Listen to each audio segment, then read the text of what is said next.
This is White Plains Week, the weekly news roundup. With your moderator, John Bailey, editor and publisher of the daily internet newspaper White Plains Citizen Net Reporter. Jim Benaroff, editor and publisher of SuburbanStreet.com and WhitePlains.com. And Peter Katz, noted broadcaster and journalist. White Plains Week. What's happened? Who are the newsmakers? And what's in store for the future? The views and opinions expressed on this program are solely those of the participants. White Plains Week is presented Fridays at 7:30 and again on Mondays at 7 p.m. here on Channel 76.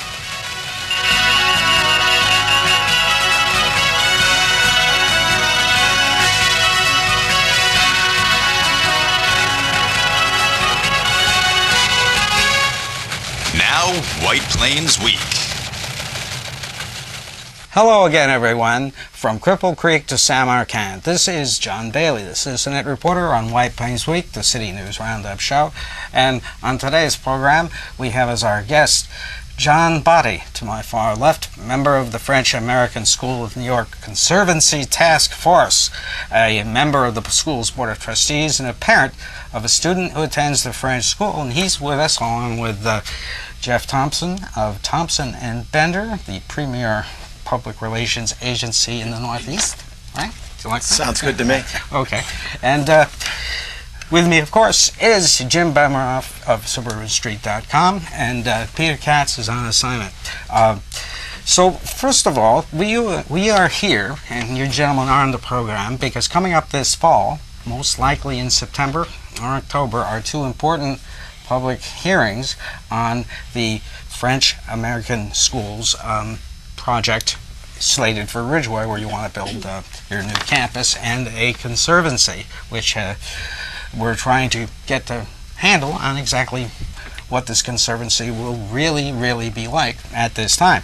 And the hearing dates, I don't believe it was scheduled yet. They're sort of up in the air, but they are important, and that's why we thought we'd take the time to really delve into this. So, first of all, let's start off the questioning, Jim. All right. Well, will this conservancy be operated in the same way that the T-Town reservation is operated, or is it going to be different? Sure. The 84-acre Greens to Green Conservancy at FASNY in White Plains will be a publicly open, natural open space. It'll be accessible from dawn to dusk, 365 days a year, and it will have many of the environmental features that T-Town Lake Reservation has at their existing location. We've hired T-Town to conduct a baseline study, and they are definitely, in our opinion, the premier environmental educational resource in Westchester County, and they have lots of experience doing baseline studies, and so we're very excited about having them come to our property to conduct that baseline study. It will be different than what T-Town is. T-Town, is a dedicated nature center. They're in the nature center business. The French-American School, after all, is a school, so this will be more passive, open space for recreational use, as opposed to specific programming, which makes it more nature center-like. I see. So the T-Town Conservancy, what does it actually do? How much does the public use it? And could you tell us about it? And since you're very familiar with T-Town. Well, T-Town is about 1,000 acres owned and managed of open space. It's in 3 towns, Yorktown, Cortland, and Newcastle. And they have a full-blown educational program. There's school groups from throughout the region go there. It has a large membership base that supports it. There's 16 miles of hiking trails. I mean, it's a very significant operation. In fact, the largest non-public or government-owned open space in Westchester County. But that program that they're running there, is not parallel whatsoever to what we're going to be doing here, other than that is conserving open space that's accessible. They have birthday parties that they run. They have evening programs, educational seminars. That's not what the Greens to Greens Conservancy is about. By the way, T-Town staff are already on site working on the baseline study. So it's Ridgeway be site. on the Ridgeway site, and that's a 4-season study.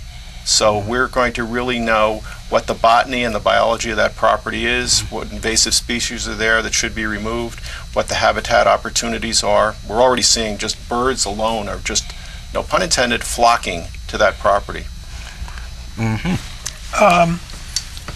Exactly how do they do this study? Do they take scientific samples? Sure. What's the process? Yeah, that's a great question. The Dr. Michael Rubo, who's the Director of Conservation Science, is conducting the study, and so he's already been on site where him and one of his research assistants essentially catalog, go around in different locations. There's already a diversity of habitats on the site. We have a hardwood maple wetlands area. We have obviously a lot of golf fairways, and there are a lot of mature specimen trees as well. And so the idea is there's a diversity of habitats, and there's also a lot of habitat potential. So what they're doing is they're identifying and cataloging bird species, wildlife, trees, invasives, natives, and so forth. So it tends to be more of a long day for them as they trek through 84 acres of land and with their notebooks and making these sort of scientific observations. Now, like getting to the winter months, Sure. what will they do? Say we were to have a lot of snow. Do they do any analysis of the weather? Yeah, well, it is a 4-season study, so they will be looking at how, and they visited the first time about a month ago, in June at some point. They'll actually be on location again next week, doing some more observation. One of the things that we, and they'll be doing that through the winter, the spring, and then into next summer as well, to look at, when you can't just look at the land in one season, one snapshot, because different times of year have different environmental characteristics. One thing that they will be doing for us is helping us develop a soil restoration management plan and protocol. I mean, after all, it's been a golf course for 85 years. Golf courses have highly compacted soils. It's been irrigated with millions and millions of gallons every year. And frankly, a lot of pesticides, herbicides, fungicides, insecticides have been applied over the last 85 years, right up until closing. The golf, we have records that the invoices that the golf course was still purchasing pesticides and applying them right until the very end. Since the French American School has acquired the property, we've no longer irrigated and we've no longer have applied any pesticides to the environment. So we've actually begun the transition already by stopping the intensive, ecologically disturbing management practices that a golf course would do. Yeah. Now, how is the land outside of the conservancy portion? Perhaps we could, Jeff, show how the property works out. So, and the conservancy area is where, the upper portion of that? Yeah. The sort of the two forks. The campus is focused. It's clustered on that lower right-hand corner of that rendering there. That in itself is a sustainable building practice to cluster development. This is Ridgeway. Yeah, that's Ridgeway. The campus is all on one end. Well, 45 acres Right. that'll be the campus itself. And the conservancy extends on that bottom piece there. That's all sort of golf fairways, and that'll become meadow habitat. And then that upper portion, that dark green over here, that is the DEC designated wetland area. It's about 20 to 25 acres. Then you have the two ponds, the large pond and the small pond. And then up on top there is where White Plains High School is, the YWCA. And then over on the other end is Bryant Avenue and the far end of the border. So it's sort of this U-shaped, sideways U-shape. And the conservancy, those bottom two parcels are 10 and 15 acres respectively, and then that upper parcel of the conservancy is 60 acres. And about 20 to 25 acres of the 60 acres are designated wetlands already. Right, so they're not doing anything in the wetlands. Who's not? Sorry. You're not going to be doing anything with the wetlands in the upper. No, I mean, Right. there will be wetland restoration opportunities. If anything, we're going to improve it and not, not do anything certainly to develop it, of course. In fact, that whole area will not be developed. That whole 84 acres will be put into a permanent, irrevocable conservation easement, so that if, for whatever reason, 20, 50 years from now, FASNY, or if FASNY were to sell the property, whoever were to purchase it could never develop it either. Yes. Now, how is it going to be policed? And how is wildlife going to be controlled on it? Sure. The French-American School in New York will be fully responsible for the maintenance and the security of its campus, as well as the conservancy. We'll be owning the entire 130 acres, and we will maintain and secure both of them, just like we're going to maintain and secure our campus. I see. So White Plains Police, Department of Public Works, and all will not be used at all. No. Except that where crime is involved. Of course. Right. Yeah. Of course. Well, that has been one of the criticisms, that it's going to take a lot of city services. Sure. No, it's certainly not going to take a lot of city services, and of course this whole property, conservancy and open space, is coming to the city at no cost to the city. I mean, that in itself is rather remarkable. Just a quick comment on the conservation easement. There seems to be some confusion about whether that's enforceable. These are used all over Westchester County and all over the United States, as a matter of fact, and they are fully enforceable. They carry with the property in perpetuity. This property is not going to be developed, ever. Jim? Now, if I want to visit the property once it's in full swing, will I just be able to go on? Will I have to buy a ticket? Or No, sure. It's a good question. The Greens to Green Conservancy will be publicly accessible for free from dawn to dusk. As we were planning what to do, the French-American School made a commitment to open space as soon as we acquired this property. We knew that our campus didn't require a property this large, and we thought that it was the right thing to do. So we made this commitment right from the very beginning. At the time, we were saying 60 acres. As things have worked out, it's now 84 acres.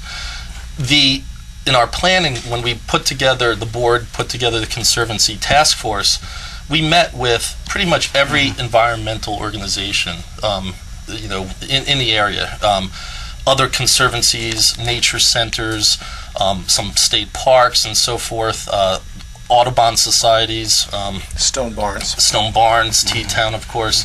And we basically wanted to come up with the optimal plan for the use for this open space, considering that we're a school and our educational mission and the environmental opportunities that came forward. So as we met with them, we obviously interviewed them, and we have this opportunity. What would you do with it? What are you doing? What would you do different? What's being done right? And so our policy is basically sort of formed as a result of these conversations. So it'll be open dawn to dusk, like most conservancies and nature preserves are, and obviously it'll be publicly accessible. And even when school is in session, it's yes. Yeah. Dawn to dusk every day. But you won't need a ticket or any admission. Okay. What about things like bicycles and stuff like that? Yeah, that's a great question. We are going to, at the pedestrian entrances, we're going to be putting bicycle racks. We encourage people to ride their bicycle to the conservancy. That's a ecologically smart thing to do.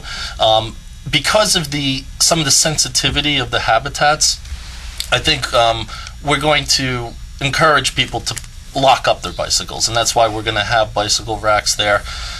It's really intended for walking and jogging, and this is not going to be the central park of White Plains. There will be no concrete trail. No. Well, there are some existing golf courses. So you're going to keep the golf cart paths. Any of the existing, and we're going to just extend them, and they'll be basically mowed meadows and other types of trails. It'll actually wind up being, in our rendering, it's about 3.7 miles of trails. Over 84 acres. That's it's a great opportunity, recreational, for people to go for a stroll, to go for a jog. I think this. Now, is there going to be did any we show place this rendering? for people to No. park cars? Yes. There will be 3 small gravel parking areas that will accommodate 4 to 6 cars each. And once again, this was feedback that we've gotten when we had, back in December, we had a meeting where we invited these different organizations that are experts in this, and we said, what do you foresee the parking needs will be? What are your parking needs? How many visitors do you get, and etc. And so, based upon that feedback and that study, we've determined that these 3 small gravel parking areas will accommodate the. What do you think the visitor amount will be Yeah, on a daily basis? it's a good question. As we've talked to. We anticipate most of the time will be people that'll want to go for a jog or a walk before they go to work or after work. There will be people that during the day. It's not the type of location. It won't be the type of location where mom and dad and the whole family is going to pack up the station wagon and come spend the whole day. It's the type of thing where you come and you go for a walk for an hour or two, and after that it's. So that being said, there's probably a handful of people every hour. It's and it's a lot of land in order to to accommodate that type of visitor. Yeah, why don't we show some of the areas that you're going to be working Sure, on? the different habitats? Yes, right. Sure. Well, probably the biggest addition that the Greens to Green Conservancy will bring to this area is the grassland habitat. It is the whole concept of a golf course being turned back into its natural open space. It's a process, it's a concept that we're calling undevelopment. What typically happens is developers buy open space, and then what do? They develop it into a golf course and into houses. We've named it Greens to Green, Greens Fairway to Green Natural Open Space, because it's essentially a reversal of that. So the grassland community, the habitat, is actually an endangered habitat in Westchester County. There are very few. Ward Pound Ridge Reserve has meadow-type habitat, and so does the Marshlands Conservancy in Rye. We will have probably 50, 60 acres of meadows, which for birds is a very important. So the object is the golf course will no longer look like a golf course. No, it won't at all. It'll look natural. It won't look managed. It won't. We won't be applying pesticides, and in fact, and the soil is going to be much better and much more capable of absorbing any of the hydrology, improving the hydrology of the site. And obviously there's shallow emergent marsh along the pond areas. There's the existing red maple hardwood swamp.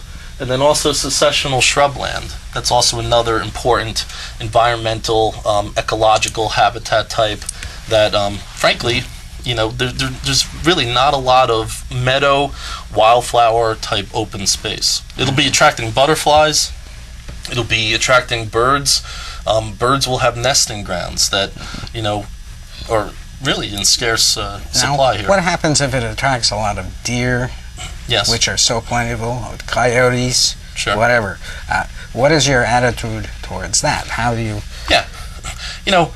All natural open space has to have a management plan, and we're going to have one. The French American School in New York is committed to having a full-time conservancy steward from day one. Day one we're going to put it in perpetual conservation easement. Day one we're going to open it to the public. Day one we're going to have trail network with interpretive signage, and then we're going to have a full-time conservancy steward who's an expert in these things, who's going to develop a management plan. Yeah. So things will happen. We will manage them. So possibilities of West Nile virus, coyote infestation, deer infestation will be dealt with? Listen, it can be possible. Yeah. If we could pave the whole thing with asphalt, and then we wouldn't have any problem, right? But okay, let's assume the coyotes and the deer decide that they don't want to move to White Plains, although the coyotes are here now. I'm sure there's deer. I had 2 deer run in front of my car in the middle of Dobbs Ferry this week. But this is an issue Dobbs Ferry. that I'm just asking that you feel you will deal with. Absolutely. If it becomes a problem. Yes, I agree. Yes. It is important to understand that this conservancy is an integral part of the overall plan. So that when John's saying from day one, it's the school campus and the conservancy are one plan, one whole plan. And so the public, the citizens of White Plains should understand that you went with the school and the conservancy come together.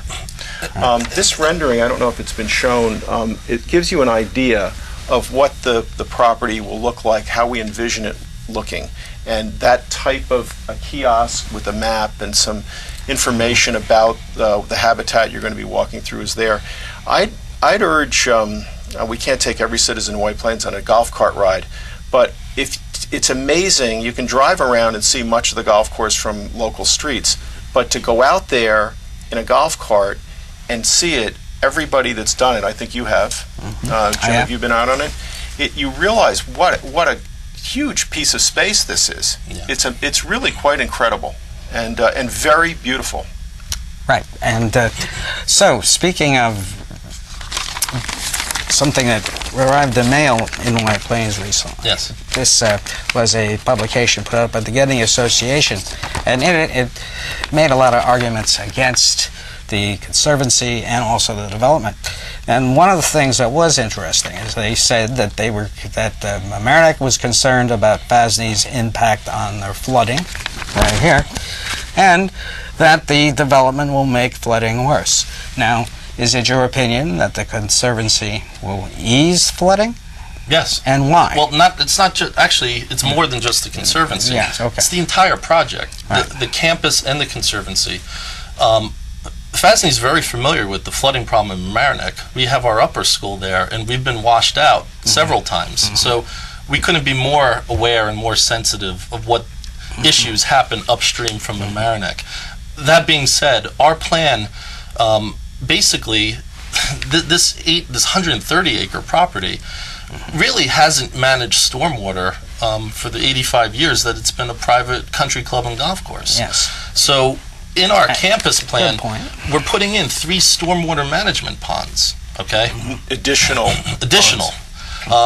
We are using state-of-the-art sustainable practices, technology for stormwater management, whether that's building planters, whether it's using pervious surfaces where possible, rain gardens, vegetated swales, etc. That's on the campus part, because we have an opportunity there. We're building, our school campus. We have an opportunity to create basically state-of-the-art stormwater management techniques in those basins. Now, as it applies to the Conservancy, so golf courses have highly compacted soils. Okay, and the grass is this thick. It's the reason it looks like a golf course. When we have, meadow plantings and shrubland habitat, they have deep root systems. We also know, and what happens is those deep root systems go and uncompact that soil. So when it rains, the issue with stormwater runoff isn't when it rains, it's when it rains a lot over a short period of time, and that's what creates flooding. So if you have sort of 2 sponges, and one is wet and the other is dry, and the wet one is your golf course, which you're irrigating with millions of gallons of water, and then you have your natural habitat where you're not irrigating, and now there's a storm, which sponge is going to be able to absorb the water better? The dry one. The one that also has the deep root systems. So the Conservancy, by its nature, by doing the habitat restoration, will dramatically improve the hydrology of the site. And we actually are going to be hosting a screening of a new documentary film which explains this very well. It's called Symphony of the Soil. We're going to be having a screening on Thursday, September 13th at Ridgeway. We'll have that on our website, on the events thing, and there is it will dramatically, both the campus and the Conservancy will increase the improve the stormwater. Now, the controversy that is highlighted in one of the sections of this flyer, it concerns the earthen dam, which apparently was created when the golf course created the pond.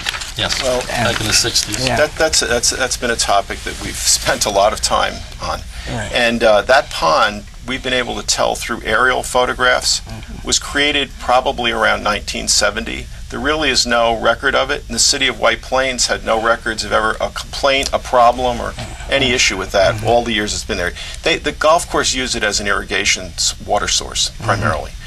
What we've done is, now that that's been called to the public's attention and the city's attention, the state DEC regulates dams across New York State. They're now regulating that dam. We have a complete management program for how that berm is to be maintained. It's done to the DEC's specs and their inspections. The city is also fully aware of it. We've already removed trees that they wanted removed, and I don't see any issue going forward with that dam not being properly maintained and monitored. I see. Now, Jim. Well, I want to make a comment about the dam. It is beyond me that has become such a focus of problem in this situation, and yet the city ignored it completely when the golf course had it. No one ever, there's never been a complaint brought to the city that anybody's been able to trace, or a comment even. You know, and I would think that if it's suddenly a problem, then the city would have some kind of past responsibility to have done something. Yeah, maybe the city can pay it and help you mitigate it. You never know. Well, And another thing I want to comment on, this is not written objectively. This is written with a specific focus, and they don't want development. And I think that should be pointed out. It's not written objectively. Right. Listen, we have about a minute and a half left. Is there anything we haven't touched on that you'd like to bring up? I think anyone that is interested in learning more, we spent a lot of time. This is the DEIS double-sided. There's been a lot of work in this whole process to address and to answer and to mitigate any potential concerns. We've created a website. It's greenstogreen.org. The DEIS is there. People could read and learn on their own. There's a frequently asked questions section, which frankly addresses a lot of the questions that someone could have. And we would just encourage anyone that would like to learn more to. We've had numerous open houses. We'll be having more of them in the fall. And anybody that's interested in having a program, a discussion, small group, large group, organized, not organized, we are happy to do that. We've had over 100 community meetings in the last year and a half. And probably the last thing that I would just add is this can't happen without the rest of the city of White Plains coming out and voicing support. If you like the idea of having a publicly accessible nature conservancy in this heart of White Plains and a great school, then you need to write the mayor. You need to come to the hearings and make your voice heard. And we have thank you. Okay. Well, listen, thank you. Our guests have been John Body of the on the task force, the Conservancy Task Force of the French American School, and Jeff Thompson, who is spokesperson for the school. And I want to thank you both for being on. Thanks, John. Good night, Jim. Good night. Thank you. Good night. Thank you, John. Thank you, John. And good night for White Plains Week. White Plains Week has been a presentation of White Plains Citizen Net Reporter, WPCNR.com, in cooperation with Channel 76. Comments may be emailed to WPCNR@AOL.com. The copyrighted print White Plains Cityscape by Leonard Weber is used courtesy of the White Plains Presbyterian Church. For information on its availability, you may contact the church at 761-8585. The views and opinions expressed on the preceding program were solely those of the participants. White Plains Week is presented Fridays at 7:30 and again on Mondays at 7 p.m. here on Channel 76. For White Plains Week, this is Seth Benarov speaking.